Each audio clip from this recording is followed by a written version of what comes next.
Assalamualaikum warahmatullahi wabarakatuh. Ini pertemuan pertama kita untuk materi untuk semester ini. Mungkin materi ini sudah pernah Bapak ajarkan dulu. Jadi ini ibaratnya pengulangan dulu ya. Di kelas 10 dulu kita sudah belajar ini. Tapi mungkin di kelas yang satu lagi ini belum diajarkan. Jadi daripada ambil risiko Bapak kira materinya belum diajarkan, Bapak kira materinya sudah diajarkan, ternyata belum diajarkan. Maka kali ini kita akan mengulangi lagi. Bapak akan terangkan lagi mungkin bagi yang sudah belajar. Itu yang pertama, kalau kita berbicara tentang masalah olahraga, olahraga itu sebenarnya bukan hanya sekedar kita bagaimana peregangan, bagaimana cara kita olahraga, gerakannya seperti apa, atau segala macamnya. Prinsip dari olahraga itu ada 3. Yang pertama itu adalah masalah gizi. Jadi masalah gizi kita harus oke atau enggak.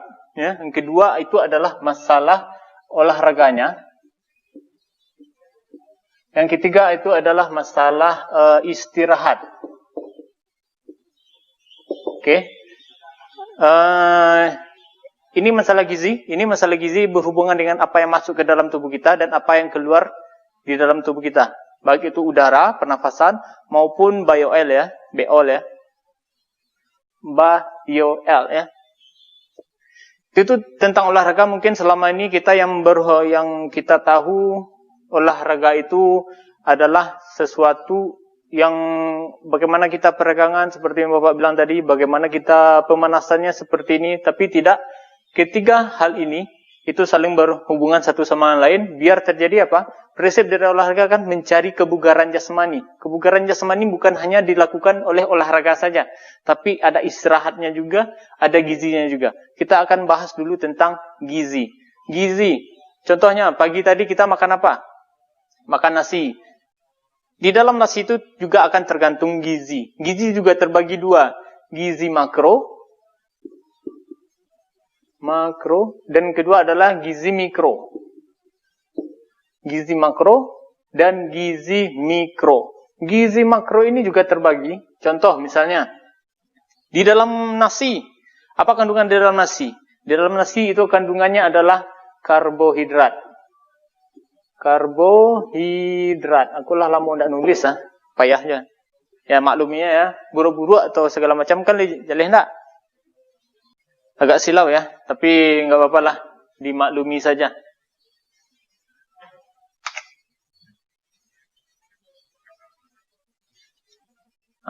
Ini lumayan kelihatan walaupun wajah ganteng Bapak tidak kelihatan. Oke. Ini zat gizi makro dan zat gizi makro dulu. Dalam nasi itu adalah kandungannya itu adalah karbohidrat. Terus ada juga kandungan zat gizi makro yang lain. Misalnya kita yang sering dihindari orang misalnya udah kayak misalnya yang ada di minyak itu adalah kandungannya lebih banyak adalah lemak. Terus ada lagi yang dikonsumsi oleh para atlet atau atlet binaraga. Itu adalah zat gizi. Yang lainnya itu adalah bispidol.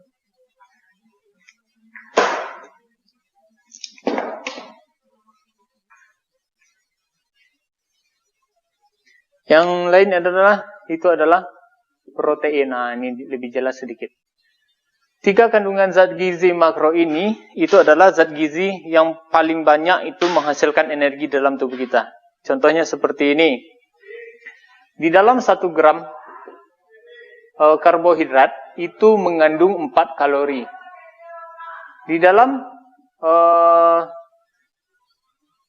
gram protein itu mengandung 4 kalori. Nanti Bapak jelaskan kalori itu apa. Dan lemak itu adalah 1 gramnya menghasilkan 9 kalori. Kalori ini adalah satuan dari energi.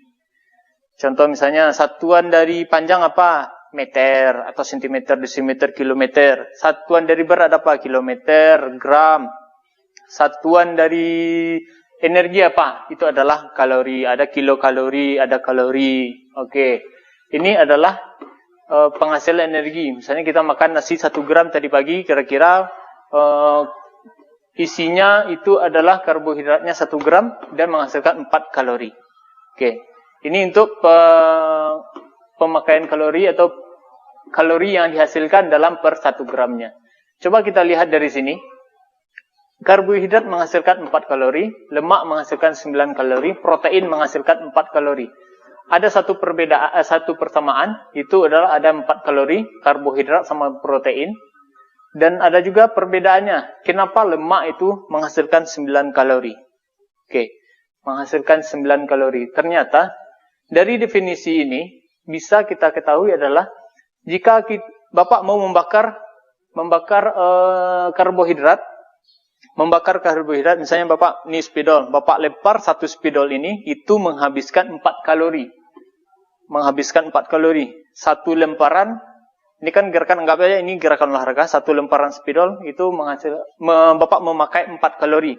Yang dihasilkan oleh tubuh memakainya 4 kalori.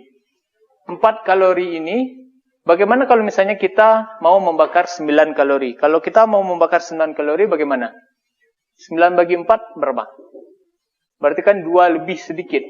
Ya, 2 lebih sedikit. 2,22222. Ya, kira-kiranya 2,225. 2,25. Nah, pokoknya 2,25.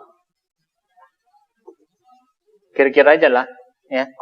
Jadi ibaratnya, kalau misalnya mau menghabiskan 9 kalori, berarti Bapak harus melemparnya 1 kali, baru membakar 4 kalori, 2 kali, baru 8 kalori. 1 kalorinya gimana? Lempar sedikit, nanggung, itu baru menghasilkan, baru kita memakai 9 kalori. Dari definisi yang Bapak jabarkan tadi, bisa juga kita artikan seperti ini. Jika kita olahraga mau membakar lemak, kita memerlukan usaha yang lebih untuk bisa kita membakar lemak. Karena apa? Karena jumlah lemak, beratnya sama, 1 gram semuanya, tapi energi yang dihasilkan itu berbeda. Bisa juga dilihat dengan cuplikan foto yang berikut ini. Dari definisi ini bisa kita lihat, walaupun beratnya itu sama, tapi volumenya berbeda, besarnya berbeda.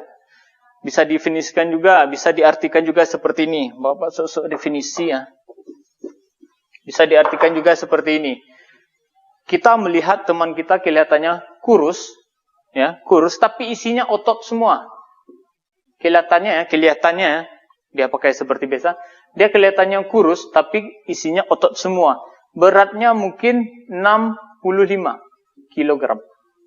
Kita yang kelihatannya bulat, tapi isinya apa? Cenderung isinya adalah lemak. Dan beratnya sama juga. Berat sama, tapi bentuk berbeda. Karena definisinya apa? Otot, dan satu lagi adalah definisinya lemak. Mungkin bisa di-searching sekarang, itu masalah aderai. Berat aderai yang terakhir Bapak ketahui itu adalah beratnya 95 kilogram kalau nggak salah. 95 kilogram ya. Kalau kita artikan itu mungkin di kategori obesitas, tapi enggak. Karena dia yang 95 kilogram itu persentase yang terbanyak adalah otot, paling terbanyak, dan lemaknya sedikit di dalam tubuhnya. Lemaknya sedikit dan otot. Lemak enggak boleh juga hilang dalam tubuh, karena lemak itu juga diperlukan oleh tubuh. Seperti melindungi organ-organ kita, yang organ-organ dalam tubuh kita, melindungi perut kita, karena kan perut kita cuma ada otot di luar dan nggak ada tulangnya. Dan lemak juga berguna untuk membentuk tubuh. Walaupun kalau kita bisa melakukan gerakan olahraga, otot juga bisa untuk membentuk tubuh, memberi bentuk kepada tubuh. Oke. Kita sudah belajar sedikit bagaimana lemak atau segala macamnya. Ada juga zat gizi mikro. Zat gizi mikro yang kita mungkin minum setiap pagi. Ya. Yang ada rasa manis-manisnya kalau di dalam iklannya. Itu adalah mineral. Yang lainnya mungkin adalah vitamin. Vitamin ini banyak juga. Terus ada juga kalsium.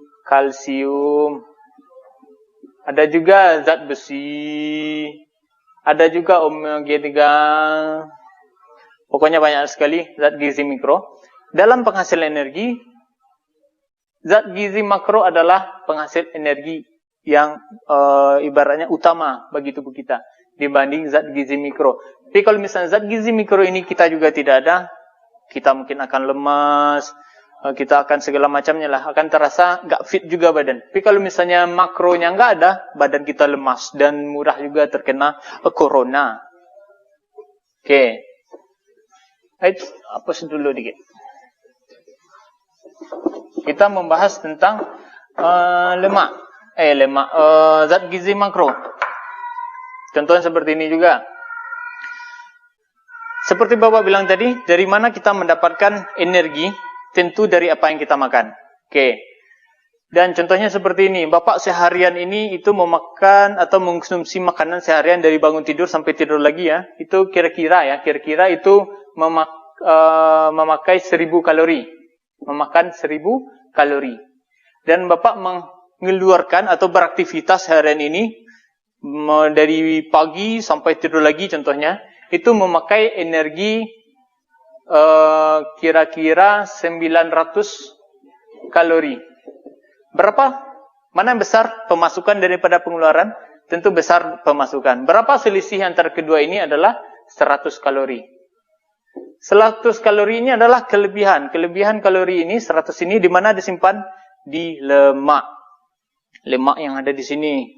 Kalau perempuan di sini yang lebih menumpuk lemaknya sedikit. 100 kalori ini akan disimpan di dalam menjadi lemak. Contoh yang kedua, ini Bapak balik. Seharian Bapak mengkonsumsi 900 kalori. Dan mengeluarkan, dalam seharian itu mengeluarkan 1000 kalori. 1000 kalori ini mengeluarkan itu berdasarkan dari aktivitas kita bagaimana.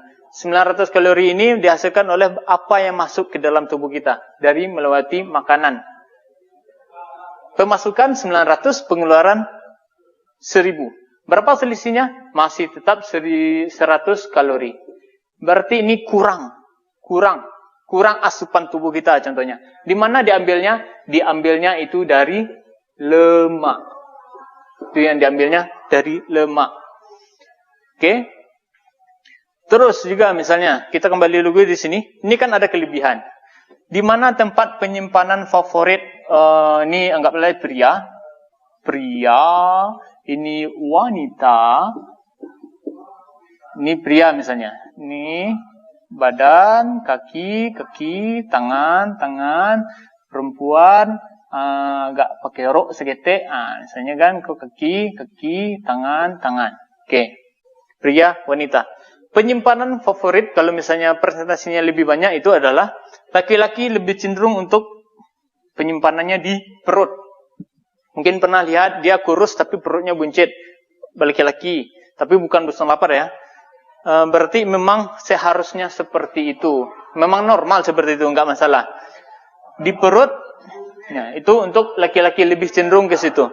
Dan untuk perempuan, penyimpanan lemak yang persentasinya lebih banyak itu adalah pertama di paha, di bokong, sama di lengan bagian bawah sini. Makanya pernah lihat perempuan lebih banyak yang ramping daripada yang laki-laki karena tempat penyimpanannya berbeda. Dari segi penyakit, karena lemak yang di laki-laki itu berada di perut lebih dekat kepada jantung, maka laki-laki persentase untuk menderita penyakit jantung itu lebih tinggi daripada perempuan. Karena perempuan letaknya penyimpanannya itu agak lebih jauh. Makanya perempuan agak sedikit tidak rentan terkena penyakit jantung. Laki-laki lebih rentan terjadi penyakit jantung. Mungkin hanya itu dulu untuk kali ini. Besok ini kita akan membahas tentang olahraganya lagi. Ya, sebentar-sebentar saja. Yang penting paham. Terus kita akan membahas juga tentang bagaimana pola istirahat di dalam olahraga. Ini bukan kita meneliti atau memasuki secara jauh ya, tapi hanya mengambil gambarannya saja. Assalamualaikum warahmatullahi wabarakatuh.